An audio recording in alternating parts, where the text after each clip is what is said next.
Kneel Before Blog presents Kneel Before Pod. Hello, and welcome to the Kneel Before Pod interview segment. I'm your host, Craig, and I recently had the pleasure of chatting to actor Houston Stevenson, star of A Predator Returns or Stalker Prey 3, whichever you prefer. We talk about getting in touch with his inner serial killer, having fun with the horror genre, and so much more. Sit back, relax, and enjoy. I'm delighted to be joined here by Houston Stevenson, star of the upcoming, or by the time you hear this, it'll be already out, movie on Lifetime, A Predator Returns. So welcome aboard. How are you doing? I'm wonderful. How are you? I'm doing good. It's slightly rainy in Scotland, but that's nothing new. It's on my bucket list to get over there soon. I love Scotland. I'm a fan of the rain, so I would like to get over there soon. I prefer it to the heat, actually. I can't function in extreme heat. I'm in the right country, I think. Your neighbor over, I have a lot of Scandinavian background, so my genetics are used to the cloudiness and the rain as well, especially Vancouver, where I'm here now, is primarily, say, 9 months of the year is pretty much rain. So I guess you get attuned to it. A little depressing after a while, but there's a coziness to it, I suppose, you jump into. Yeah. So let's just start talking about you, because this is what this is all about. This interview is all about you. So what made you get into acting, and how did you get your start? What was the kind of process that led you to what you're doing now? I suppose since I was maybe 4 or 5, I was just had like an addiction to watching movies and stuff. Like you couldn't get me on an airplane without having my portable little, the things when you were young, little DVD thing. You put the DVD in, you flip up the screen. With the 2-hour battery. Yeah. I was constantly watching movies. And then through middle school, I've always used this as an analogy. I don't know if it's correct, but it's just kind of like my go-to now. But I guess because I lived farther away than most of the kids, I don't know if you know the terminology play date as a kid for friends coming over after school. It's called play date. Because I lived far away, none of the parents really wanted to go drive to do that. So my solution, instead of not having a lot of friends because of that, was to basically just watch like a million movies. And so I started just being like, hey, that's kind of what I want to do. And then I guess in high school, I just started getting into theater and plays. And when I hit the 12th grade, which is the last grade here, I decided to get an agent, which I was lucky to get a wonderful lady who's quite a big agent. And it was the first audition she gave me. I actually got the part. I wish I had that luck today. It's like going into the casino for the first time using your first quarter and you hit the slot machine and it's like, it just never happens. But it happened for me. And I was really lucky to do that because that kind of started my confidence to say, hey, this is kind of cool. And, if I'm able to get this one, maybe I can do more. And I guess the rest was just kind of history. I'm still kind of doing that and acted in a few projects along the way now. So when you were obsessed with movies, what were your favorite things to watch, particular genres, or just whatever you could get your hands on? You know what like the Blockbuster video is, or like in Canada, we have this thing called Rogers Video. Before you had all this stuff where you could just rent it on your TV. I had this down-packed relationship with the dude behind the counter. He knew I was way too young to be like watching American Pie or Freddy versus Jason, but he let me do it because I was just renting so many movies. He also hated me because I had the most late return fee problem out of anybody in the store. I would never return the movies. But I just remember this guy, and I would always pray he'd be the one because there was this other girl that worked there. She'd be like, I'm not renting you, Beth. Yeah, I liked watching. It started when I was younger with like the scarier stuff, but for kids like Goosebumps and Are You Afraid of the Dark? And then I started just renting basically whatever I wanted. So it wasn't really so much what I was into. It's just if it was on the shelf, like if there was American Beauty, for example, with Kevin Spacey or something, I would be watching it. Or if it was like the Texas Chainsaw Massacre, I'd be watching it. I would just like rent everything. I guess my favorite kind of stuff when I was younger, Pierce Brosnan's my generation with James Bond. So I grew up in that kind of era and Euro Trip. All those kind of movies, Tom Green, all those kind of funny, quirky early 2000 movies and stuff. Or The Grinch. Obviously, The Grinch is one that everybody grows up with. I was getting a bit of a horror vibe from all the films you were saying, and you seem to have done quite a bit of horror in your career as well. Is that something you're drawn to? No, unfortunately, casting was just drawn to me being the horror dude. So I don't know if I'm typecast in that way now. I did a horror film, I guess 1.5 years ago now that's out. It's cool. Yeah, I'm not going to lie. I really loved horror when I was growing up. I remember my grandma who lives in Seattle. She was totally not paying attention to me at the time when I was at her place. She was busy. And she's like, oh, here's the remote. And I remember I was like, must have been like 9 years old. There's a movie called The 13 Ghosts or something like that. It's like super disturbing. It really messed me up, but there was also a part about it, like Ghost Ship. I don't know if you've ever seen Ghost Ship, that I was like drawn to because it was just like so disturbing, but like also so wicked and crazy and awesome.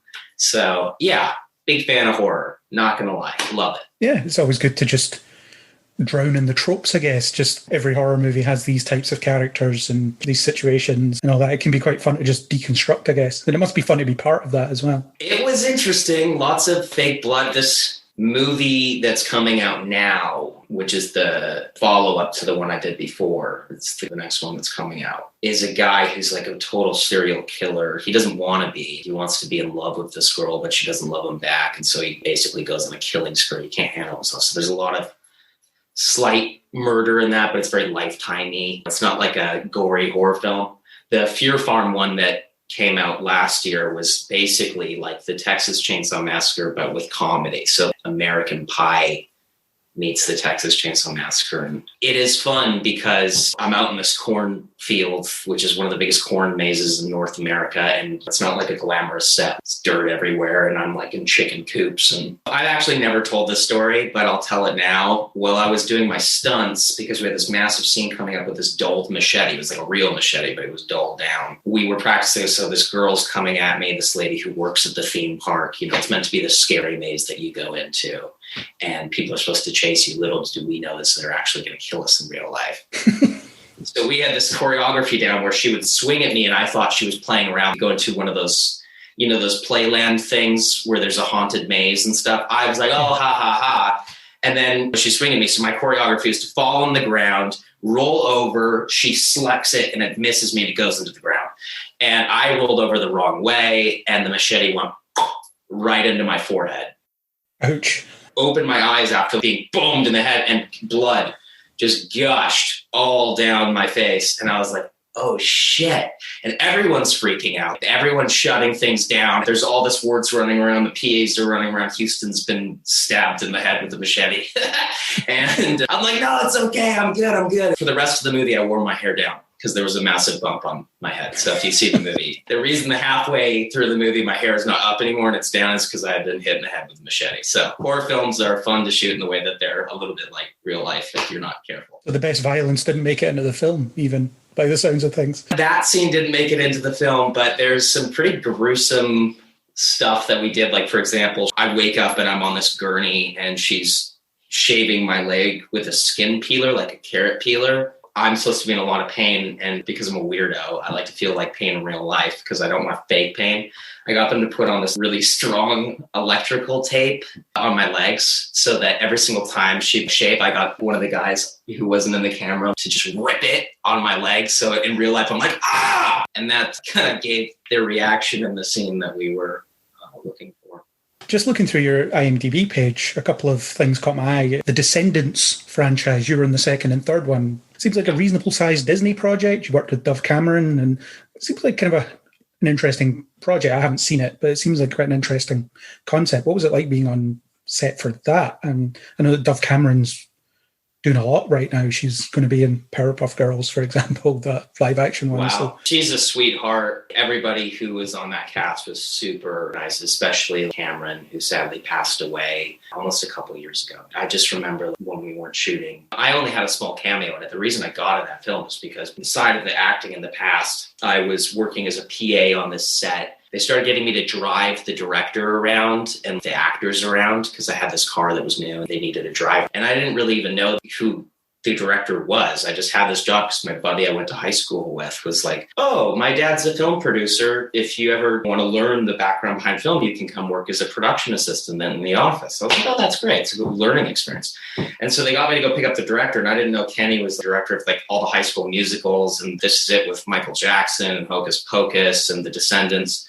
And so he was like, hey, do you want to be in my movie one day? I was like, yeah, I want to be in the movie. So they gave me a cool cameo in the first and second one. And through the process, I got to learn a ton about how movies are made because I worked with all the different departments, basically doing whatever tasks at hand they needed me to get done. And I also got to meet all the talented actors like Dove Cameron and Cameron Boyce and Sophia Carson Boo Boo Stewart, Mitchell Hope. Everybody was really cool, especially Kenny. So it was an awesome experience. And foot in the door with Disney, kind of, that won't steer you wrong later on, probably. Yeah, right after that, I got a series regular role on this Netflix show, but it was kind of Disney-esque, but for kids, kind of same thing as Descendants. It was a show called Project MC Squared, where I played this kid named Zach, who was this astronaut. And I remember it was a show full of girls. I was the only guy on the show. So I got picked on and I was like the bully kid. That was kind of my younger show days. That was like 3-4 years ago now. So yeah, I like Disney. I don't know how I ended up going from Disney and kid stuff into hardcore horror and murder, but yeah, that's just how it's gone. It's a funny old world, yeah. It is a funny old world. And you've been on some of my favourite shows ever, actually. iZombie is a show that I absolutely loved, and you were credited as Waspy Guy. Yes, that was like my second time on camera or something like that. That was really fun. This is kind of like when I was just starting acting, and I got another little gig, and I got to play this drug dealer that was selling a drug called You or something like that. And to the blonde-haired guy on the show and the two lead guys, I was dealing them drugs, so it was fun.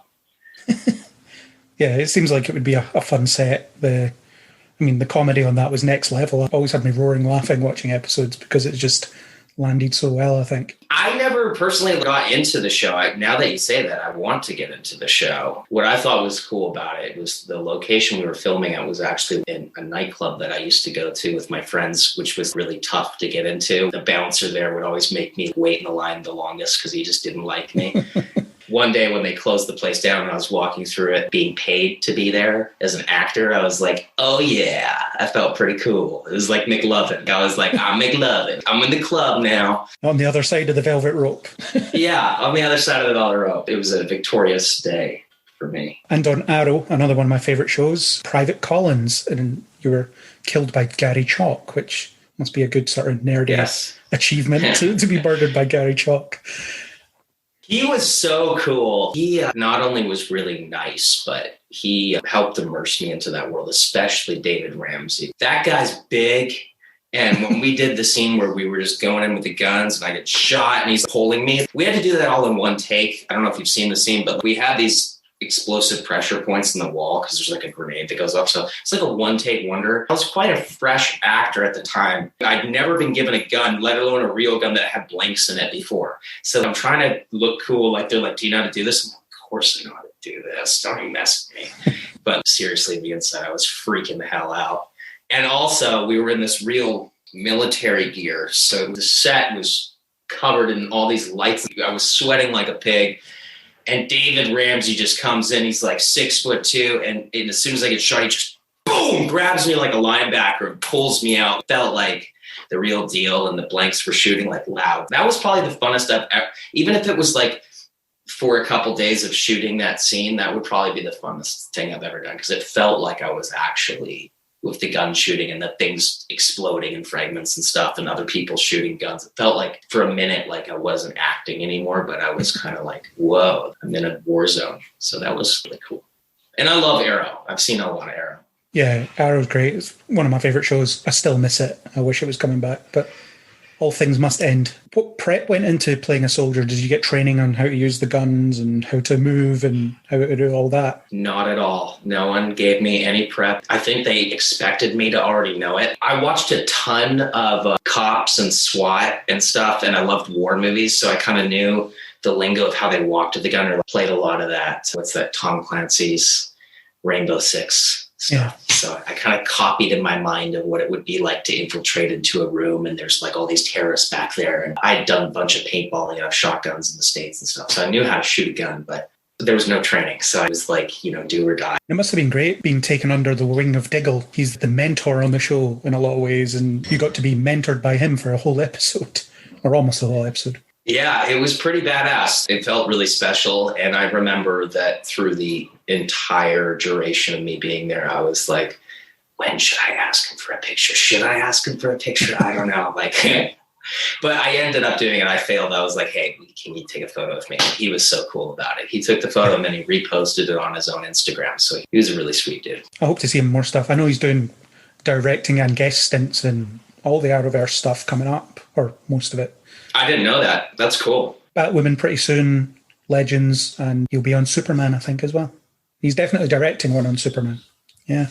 Cool. Wow. They shoot so much of that stuff out in Vancouver, primarily the CW stuff, just because the taxes are cheaper in Canada to film rather than in the States. So Vancouver's become a huge hub for shooting.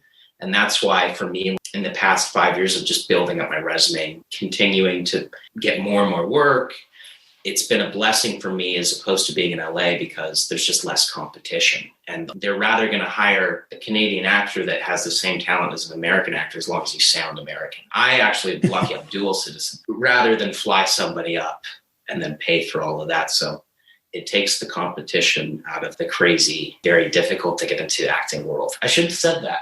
But if you're an American in LA, maybe you should move to Vancouver. Please cut that out because... Anyway, we have the worst COVID. We have the worst COVID situation in the world right now. You couldn't enter here if you tried. So beat that. All right. It's nice to be good at something. And of course, pretending that Vancouver is Afghanistan must be a challenge as well. Like in that episode. Yes.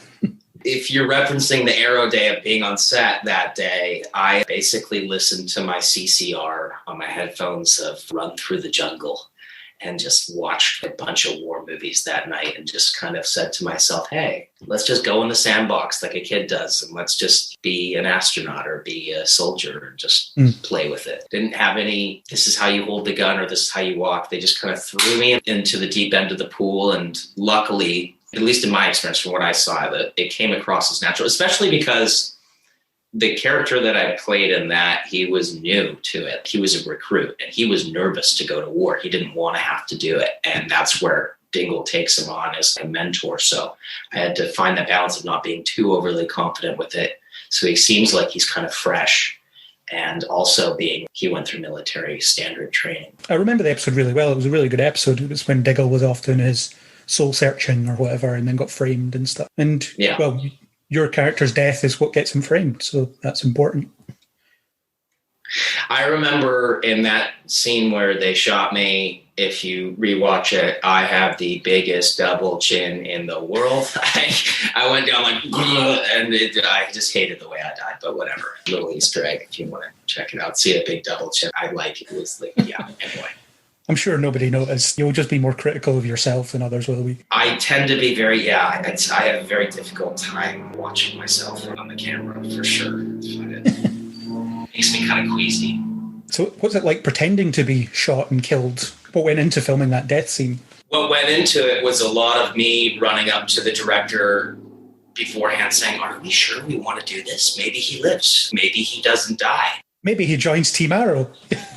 Yeah, maybe he joins Team Arrow. I'm kind of like all holding guns and done all these crazy scenes. And I'm thinking, hey, I'd like to continue doing this for a living. This isn't so bad. This is actually pretty freaking cool. I'm in a real life comic book. And the director's like, yeah, you're going to die. And I was like, okay, yeah. That's pretty much what went into it. And then in terms of what it's like to be shot, it does kind of feel like a paintball because they put these pressure things on you. I don't really know what they are, but they're these pads that have this kind of like a remote control that goes to them. And then when the person who's monitoring the guy that shoots you with the blank, he presses the button at the same time. And this pressurized pocket just goes boom, and it explodes on you. It ripped the clothing off of me. It doesn't go inwards, it shoots outwards, and it rips the clothing, and it feels like a big boom on you. It's not a freaking gunshot. In an actor's world, it's as close as you're going to get to feeling that experience, if you will, of getting shot and dying. And then the rest, you just have to be a thespitarian. So like you jump into that thespian. Just have to pretend that you're dying and then hope for the best, basically. Hope for the best. Hope that in the next episode you find out that he didn't die. That's what I was hoping. I was hoping that the writers would be like, but he's not dead. Yeah. That never happened, though. So yeah, unfortunately, I'll never be on Arrow again. I don't even think Arrow's still going. Is it? No, it's finished. It's finished, yeah. I got to catch up with it. You could be on Flash. You could be on Superman. You could be on whatever. Yeah. Personally, I love those kind of shows, but I'm a hipster. I've seen so many movies now. I'm like a hipster. I'd like to do something like Into the Wild, directed by Sean Penn, or Lost in Translation with Scarlett Johansson by Sofia Coppola. I love those kind of, or like the Grand Budapest Hotel, like a Wes Anderson film. I love those kind of movies. But unfortunately, my look is that very CW look. Wherever the road takes me, I'll take it. Getting stuck on the CW is no bad thing. Not a bad thing at all. No, you can't. Most of the shows I watch are on that network, so I'm not complaining. And set in the same universe, but that's another story. I like the comics. I remember when I was younger, I would watch all of those different Spider-Man things. I was really big into Marvel, and I loved the X-Men. So if I end up getting an opportunity to get a script where I can audition for some sort of show like that, I've done a few of those auditions. I've been pretty close, but those CW shows so far are the majority of what I've done. Most of it's been like Lifetime and Hallmark and horror films. And did you meet the rest of the Arrow cast while you were on set, or were you kind of separated off in the whole Afghanistan section? That's a good question. I thought I was going to meet the lead dude. What's his name? He's Stephen Amell. Yeah, I was really hoping I was going to meet him, but I didn't get to. It was just David Paul Ramsey and this guy that shot me, who was really cool. What was the coolest part, I suppose, about that is that when I wasn't filming, because acting is a lot of hurry up and go or hurry up and wait. There are times when they're setting up shot and it could be like 2 hours of you sitting there and you're still on the clock of getting paid, which is cool, but you get anxious because sometimes you've got all this adrenaline before a scene. It's kind of like if you've been studying for a test and they're like, oh, the test is in 2 hours. You're kind of just like, oh, I just want to write the test now. Like you have it, you're just ready to go. I took the time to go sneak into all the sets in the studio. I wasn't supposed to. It was like Disneyland or like going into Universal Studios. I snuck into all of their cool bunkers and stuff and their headquarters. And I saw all the costumes that they have, like the Arrow and stuff. Went for my own little private tour. Nice. I posted it on my Snapchat and on my story, which could have been pretty silly. You have to do it though. When are you ever going to get that opportunity? You have to do it. I just took it. I didn't get the opportunity in the sense that it was given to me. I just took it. I was just like, there's no way I'm going to sit here for 2 hours without going and check out that set. So that was fun. And then they didn't do anything to you, so you're fine. It was fine. I am fine. Yeah, I'm still alive. So that's good. Let's talk about your latest project. I haven't seen Stalker's Prey 2 or Predator Returns. It hasn't been on yet as we're talking. So just talk to me about this franchise. You play, as you said earlier, a serial killer. The description says that you're a killer and shark obsessive. And the fact you're called Bruce, that can't be a coincidence.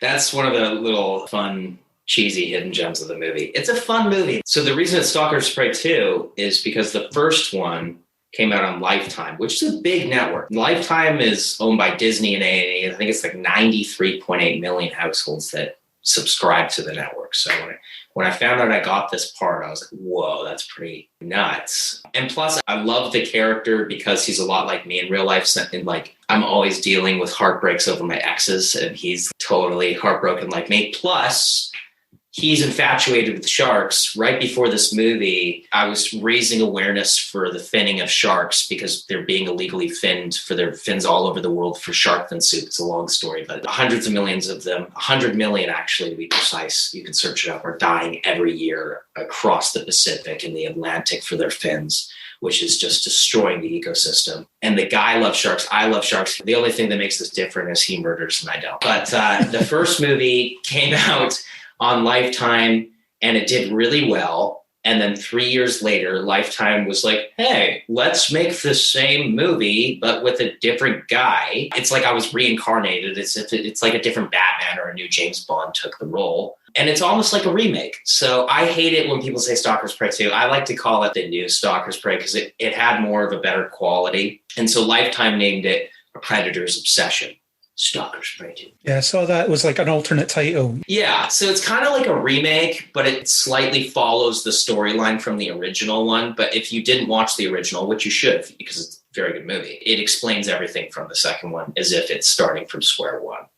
It's like this new guy, but it's the same guy, new actor, I mean.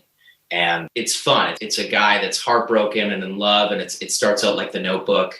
And then he ends up just not winning this girl and just totally going nuts and killing people. And then the next one coming out, we shot again in Connecticut on the East Coast. I think about like 5 months, 6 months ago now, is so much more intense. I just saw it the other day and it's so good. It's a lot better than the last one, but it's so much darker. I'm almost worried that it's going to typecast me now. I've done enough horror films and stuff that after this, the murder gets amplified a lot and there's a lot more intensity.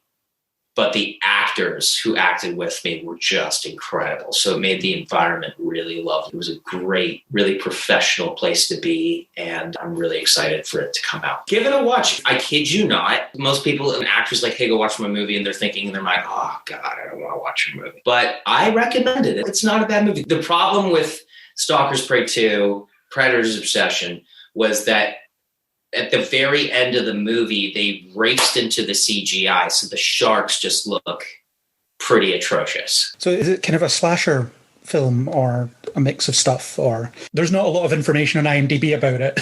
I will put it to you in a nutshell. It's a guy whose dad is a senator, and he comes from a very good family. He seems like a totally normal dude, and he ends up losing his girlfriend in a car accident, and he just can't handle it. So he meets this new girl, and he thinks that because he's just can't mentally handle the fact that she's dead, that that's Allison. And in his mind, he's like, no, Allison's not dead. This is Allison.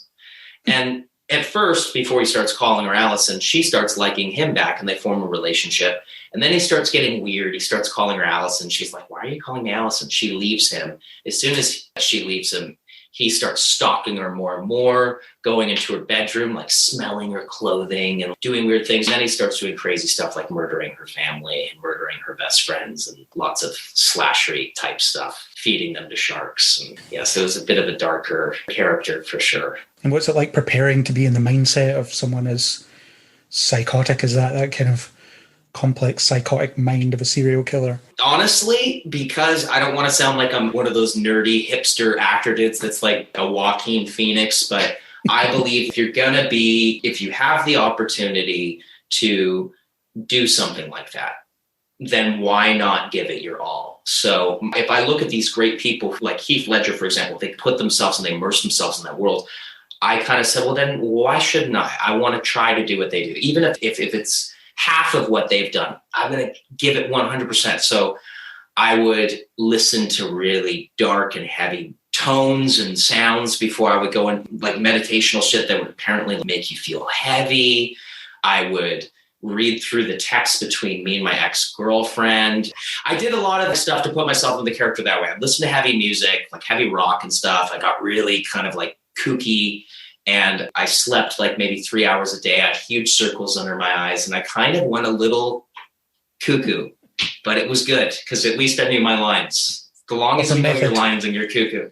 Yeah. I went the method route, but when I came back home, I was a little stuck in it. My parents thought I was totally weird. It took me about a week to get out of that world. Because if you think about it, if you're doing like a month and a half of 15 to 17 hour workdays every day of playing a psychotic dude, putting yourself through mental hell of hurting yourself emotionally and listening to dark music and just playing this character is kind of like Bryan Cranston in Breaking Bad.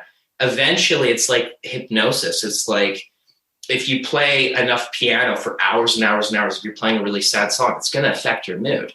And it's funny because when the movie's over, it's just like, okay, we're done. Everyone's like, we're done. You're still in this weird kind of place. I'm not in it now, thank God.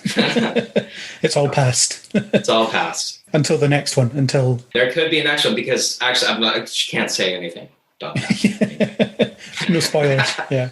No spoilers. The last one would have been filmed under the COVID banner. What was it like adapting to those kind of restrictions and getting back to work in that environment? Oh gosh, if you have ever had one of those things stuck up your nose, you know those things, COVID tests. Yeah, I haven't. I had to do this at least once every couple of days. They were sticking these things up your nose. You have to wear your mask, obviously, as COVID protocol, but as soon as the camera stops recording, all the crew wears their masks. If you're an actor, as soon as the camera stops recording, you're required to wear your mask too. It's a sign of respect. I don't care how many COVID tests you've done. Everybody wears a mask. It was really strict, but in a good way. And it wasn't like on my day off, I could go to the mall or I could go get a burger at the restaurant. You were kind of confined to your hotel because if you ended up getting COVID, you would affect the entire movie because nobody could work for 2 weeks of your isolation. So it was really controlled, and I'd never been in an experience like that before. We were the only movie, let me put it to you this way, we were on the news. We were the only movie at that time to be filming in the entire North America on the East Coast. So there were movies being shot in LA, but we were the only film on the whole of the East Coast of the United States to be filming. And this was like 6 months ago. So it was really heavy duty COVID. There was no vaccines. No one knew what was going on. So it was a lot more strict at the time.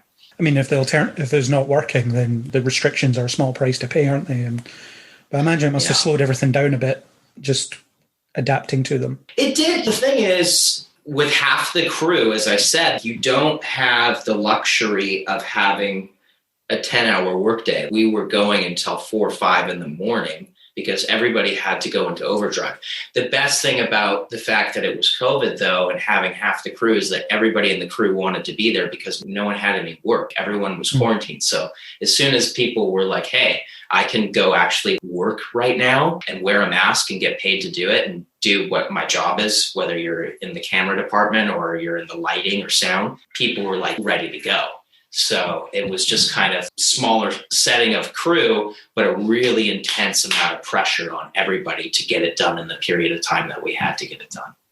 But I loved it. Other than that, other than wearing a mask, it was like shooting any other movie. It was a really cool experience. A little bit of normality when there wasn't a lot of normality. Yeah, that's for sure. I think it's definitely crazy times we're living in. I hear over there in the United Kingdom and in Scotland that COVID has gone down considerably. So people are starting to go out now, and that's good. Yeah, I've got my first dose on the 5th of June. That's my first dose of the vaccine. Oh, congratulations. I already had COVID, so I don't think I need to get the vaccine. So thank God I have the antibody. I couldn't smell anything for about 2 weeks. And I remember, because I'm at my house here in the countryside, it's just like across the way from my house in the city there. I was just like, this house, because it's like 100 years old. And I knew I had COVID, but I didn't know about the scent thing. I'm in the shower, and the shower head's like down to here, so I have to crouch, and everything's old. I'm using this bar of soap, and I'm like, God, everything in this house is so old. Even the soap doesn't smell like anything. And then I went to the grocery store and I brought all this food, and I'm thinking, it's so interesting. Usually when I have like a rotisserie chicken in the back, I could smell it in the back of the car. Something's wrong. And I came back to the house and I sprayed some Axe or something like that. It smelled like water. And I was like, oh, now I know. You definitely have COVID. Oh, that's unfortunate. It's gone now. So yeah. Well, that's good. It's good that it passed and you recovered. Then you can smell again, because that's important. I can smell again. That meant not having my sense of smell took away half of my taste. So I couldn't really taste anything. It's a lot of salt and cayenne, so I was pretty bloated. I was eating double the salt than one should to get the flavor into things. Anyway. So what's next for you? What's your next project? What kind of things have you got your eye on? Right now, I've got Predator Returns coming out on Lifetime. After that, it's going to go to Apple TV and Amazon and all that kind of stuff. I really hope that you watch it and enjoy it. If you do, if you know my email, let me know what you think. And then right now, I am writing and producing. So I've raised some cash to produce a movie about a guy by the name of Robert Picton, which is going to be a 2-year process in the making. I don't want to just like make some movie. It's going to be one of my first projects, so I don't want to just throw it out there as a first project to get to the second one to make that one good. I want to put a lot of energy into this because I'm pretty interested in the story. It's about a guy that, here we go, another horror film. He was a serial killer. From where I'm from in Vancouver, he admitted up to 49 women. And it was all about how the drug trade was happening at the time and women were missing. And there's just so much. It's like a CSI meets a pig farmer. He was a pig farmer. And he would feed sadly, these women to the pigs. And then he would sell the pigs to the meat factories. So the people were eating the pigs that the women were fed too.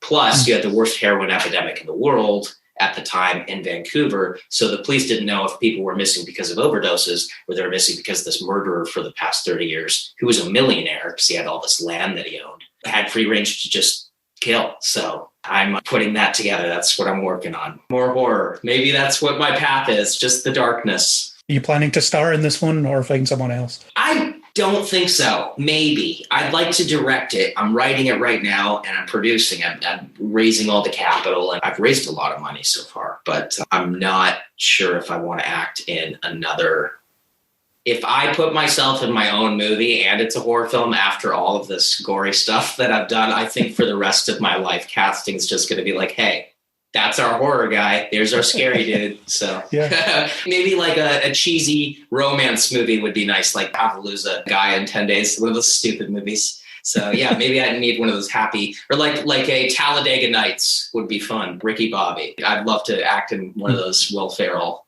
movies. So last question is one we ask. It's a superhero, nerdy, science fiction-ish podcast. So if you could have any superpower, what would it be and why?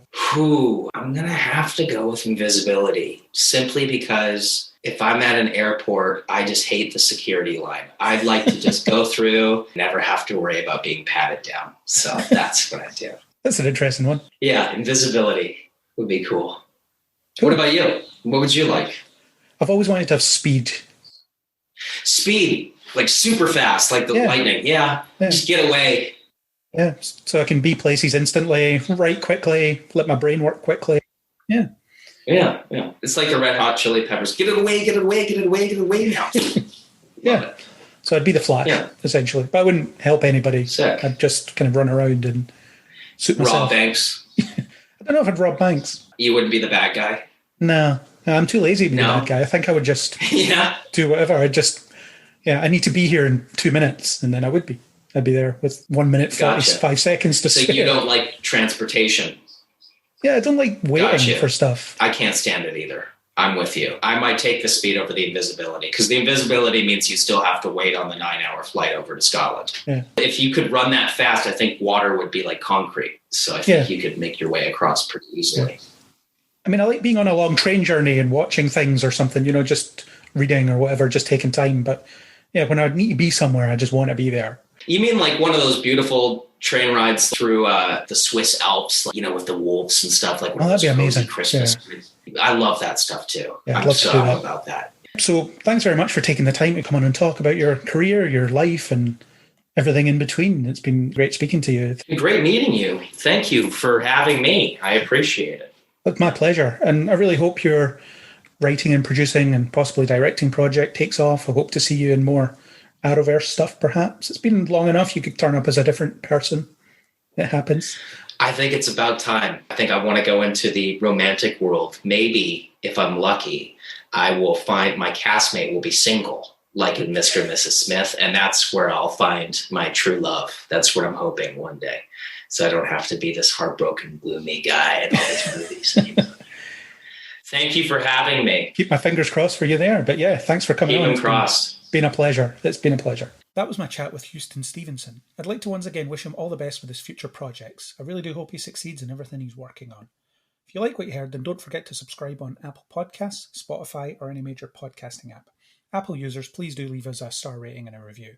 If you want to discuss this interview or anything else, then you can find us on Facebook and Twitter under Kneel Before Blog, or leave a comment on kneelbeforeblog.co.uk.